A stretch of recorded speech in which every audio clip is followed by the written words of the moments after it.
ಅವ್ರ ಹೆಸರನ್ನ ದುರ್ಬಳಕೆ ಮಾಡ್ಕೊಳ್ಳೋದು ಯಾರು ಅವಶ್ಯಕತೆನೂ ಇಲ್ಲ. ಮಾತೆತ್ತಿರ AICC ಹೇಳಿದ್ರು, ಹೈಕಮಾಂಡ್ ಹೇಳಿದ್ರು ಅಂತಲ್ಲ, ಅವರು AICCನ ಹೈಕಮಾಂಡ್ನ ದುರ್ಬಳಕೆ ಮಾಡ್ಕೊಳ್ಳೋದು ಬೇಡ. ಜೋರಾಯ್ತು Rajanna DKShi talk war. DCM ಸ್ಥಾನ ಅಂದ್ರೆ ತಲೆ ಮೇಲೆ ಕಿರೀಟ ಇರಲ್ಲ. ಸಿಎಂ ಹೆಸರು ದುರ್ಬಳಕೆ ಎಚ್ಚರಿಕೆ ಅಲ್ಲ, ಹೇಳಿಕೆ ಅಷ್ಟೇ. ಡಿಕೆ ಶಿವಕುಮಾರ್ಗೆ ಮಿನಿಸ್ಟರ್ ರಾಜಣ್ಣ ಟಾಂಗ್. ಜೆಸಿ ಚಂದ್ರಶೇಖರ್ ಶಕ್ತಿ ಮೀರಿ ಅಧಿಕಾರ ಅನುಭವಿಸಿದ್ದಾರೆ. ಕಾರ್ಯಾಧ್ಯಕ್ಷರಾದ್ರೆ 2 ಕೊಂಬು ಇರಲ್ಲ.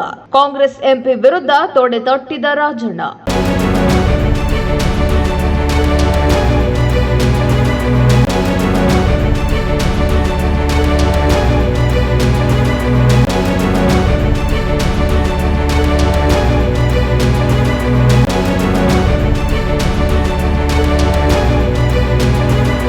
ನಾವು ಯಾರ ಹೆಸರನ್ನು ದುರ್ಬಳಕೆ ಮಾಡಿಕೊಂಡಿಲ್ಲ. ಅವರು ಕೂಡ AICC ಹೆಸರನ್ನ ದುರ್ಬಳಕೆ ಮಾಡಿಕೊಳ್ಳುವುದು ಬೇಡ ಎಂದು ಉಪಮುಖ್ಯಮಂತ್ರಿ ಡಿಕೆ ಶಿವಕುಮಾರ್ ಸಿಎಂ ಹೆಸರು ದುರ್ಬಳಕೆ ಮಾಡಿಕೊಳ್ಳಬಾರದು ಎಂಬ ಹೇಳಿಕೆಗೆ ಸಹಕಾರ ಸಚಿವ KN ರಾಜಣ್ಣ ತಿರುಗೇಟು ನೀಡಿದ್ದಾರೆ. ಬೆಂಗಳೂರಿನಲ್ಲಿ ಇಂದು ಮಾಧ್ಯಮಗಳೊಂದಿಗೆ ಮಾತನಾಡಿದ ಸಚಿವರು, ಎಲ್ಲದಕ್ಕೂ AICC ಹೇಳಿದೆ ಅಂತ AICC ಹೆಸರನ್ನ ದುರ್ಬಳಕೆ ಮಾಡಿಕೊಳ್ತಿದ್ದಾರೆ. ಇದು ಆರೋಪ ಅಲ್ಲ, ವಾಸ್ತವ ಎಂದ್ರು. ಮುಂದುವರೆದು, ನಾನು ಯಾರಿಂದಲೂ ಶಿಸ್ತಿನ ಪಾಠ ಕಲಿಯಬೇಕಿಲ್ಲ. ನಾನು 50 ವರ್ಷದಿಂದ ಪಕ್ಷಕ್ಕಾಗಿ ದುಡಿದಿದ್ದೇನೆ. ನಾನು ಮಾತನಾಡಿದ್ರೆ ಸತ್ಪರಿಣಾಮ ಬೀರುವ ಮಾತನಾಡ್ತೇನೆ, ಹೊರತು ದುಷ್ಪರಿಣಾಮದ ಮಾತುಗಳಲ್ಲ ಎಂದಿದ್ದಾರೆ. ಡಿಸಿಎಂ ಸ್ಥಾನ ಅಂದ್ರೆ ತಲೆ ಮೇಲೆ ಹೆಚ್ಚುವರಿ ಕಿರೀಟ ಇರಲ್ಲ. ಪೂರ್ಣಾವಧಿ ಸಿಎಂ ವಿಚಾರದಲ್ಲಿ ನಾನೇನು ಹಠಕ್ಕೆ ಬಿದ್ದಿಲ್ಲ. ಅಂತಿಮ ನಿರ್ಧಾರ ಹೈಕಮಾಂಡ್ ಮಾಡುತ್ತೆ. ಹೈಕಮಾಂಡ್ ಹೇಳಿದಂತೆ ಲೋಕಸಭೆ ಚುನಾವಣೆವರೆಗೆ ಅಧ್ಯಕ್ಷ ಅನ್ನೋ ಕಾರಣಕ್ಕೆ ಕೇಳಿದ್ದೇವೆ. ಆದ್ರೆ ಈಗಲೂ ಅದೇ ರೀತಿ ಕೇಳಲಾಗಲ್ಲ. ಉಪಮುಖ್ಯಮಂತ್ರಿ ಸ್ಥಾನ ಹೆಚ್ಚುವರಿ ಕೊಟ್ಟಿದ್ರೆ ಲೋಕಸಭೆ ಚುನಾವಣೆಯಲ್ಲಿ ಸಹಾಯ ಆಗ್ತಿತ್ತು. ಈಗ ಅದನ್ನ ಕೇಳಲ್ಲ. ಅಷ್ಟಕ್ಕೂ ಡಿಸಿಎಂ ಸ್ಥಾನ ಆದ್ರೆ ಏನು ತಲೆ ಮೇಲೆ ಹೆಚ್ಚುವರಿ ಕಿರೀಟ ಇರಲ್ಲ.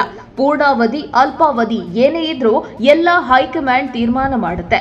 ಈ ಬಗ್ಗೆ CLP ಸಭೆಯಲ್ಲಿ ಸಿದ್ದರಾಮಯ್ಯ ಹೇಳಿದ್ದಾರೆ. ಅವರೇ ಹೇಳಿದ ಮೇಲೆ ನಮ್ಮದೇನು, ಅವರು ಒಪ್ಪಿದ ಮೇಲೆ ಆಯ್ತಲ್ಲ ಎಂದ್ರು. ಎಚ್ಚರಿಕೆ ಗೆಚ್ಚರಿಕೆ ಎಲ್ಲ ನಡೆಯೋಲ್ಲ. ಸಿಎಂ ಹೆಸರು ದುರ್ಬಳಕೆ ಮಾಡಿಕೊಳ್ತಾ ಇದ್ದಾರೆ ಅನ್ನೋದು ಡಿಕೆಶಿ ಹೇಳಿಕೆ ಅಷ್ಟೇ, ಎಚ್ಚರಿಕೆ ಅಲ್ಲ. ಎಚ್ಚರಿಕೆ ಗಿಚ್ಚರಿಕೆ ಎಲ್ಲ ನಡೆಯೋಲ್ಲ. ಎಚ್ಚರಿಕೆ ಎಲ್ಲ ಯಾರು ಕೇಳ್ತಾರೆ? ನಂಗೂ ಡಿಕೆ ಶಿವಕುಮಾರ್ಗೂ ವೈಯಕ್ತಿಕವಾಗಿ ಏನೂ ಇಲ್ಲ. ವಿಚಾರ ಭೇದ ಇರಬಹುದು ಅಷ್ಟೇ. ವಿಧಾನಸೌಧಕ್ಕೆ ನಾನು ಒಂದು ರಸ್ತೆಯಲ್ಲಿ ಹೋಗೋಣ ಅಂದ್ರೆ ಅವರು ಒಂದು ರಸ್ತೆಯಲ್ಲಿ ಹೋಗೋಣ ಎನ್ನಬಹುದು. ನಾನು ಅವರು ಸಾಕಷ್ಟು ವರ್ಷದ ಸ್ನೇಹಿತರು. ಒಟ್ಟಿಗೆ ವಿದೇಶ ಪ್ರವಾಸ ಎಲ್ಲ ಮಾಡಿದ್ದೇವೆ. ವಿಚಾರ ಭೇದ ಅಷ್ಟೇ, ವೈಯಕ್ತಿಕ ಏನೂ ಇಲ್ಲ. ಅವರನ್ನ ಮನೆಗೆ ಒಂದಿನ ಊಟಕ್ಕೆ ಕರಿತೇನೆ ಎಂದ ರಾಜಣ್ಣ. ಜಿಸಿ ಚಂದ್ರಶೇಖರ್ ವಿರುದ್ಧವೂ ವಾಗ್ದಾಳಿ. ಜಿಸಿ ಚಂದ್ರಶೇಖರ್ ಹೇಳಿಕೆ ವಿಚಾರ ಸಂಬಂಧ ಪ್ರತಿಕ್ರಿಯಿಸಿದ ಸಚಿವರು, ನೋಡ್ರಿ, they are all liability for party. ಅವರ ಶಕ್ತಿ ಏನಿದೆ, ಶಕ್ತಿ ಮೀರಿ ಅಧಿಕಾರ ಅನುಭವಿಸ್ತಾ ಇದ್ದಾರೆ. 2 ಬಾರಿ MP, ಪಾರ್ಟಿಗೆ ಏನ್ ಶಕ್ತಿ ಕೊಟ್ಟಿದ್ದಾರೆ? ಅವರು ಏನು ಎತ್ತ ಅಂತ ಆತ್ಮವಿಮರ್ಶೆ ಮಾಡಿಕೊಂಡು ಮಾತನಾಡಬೇಕು.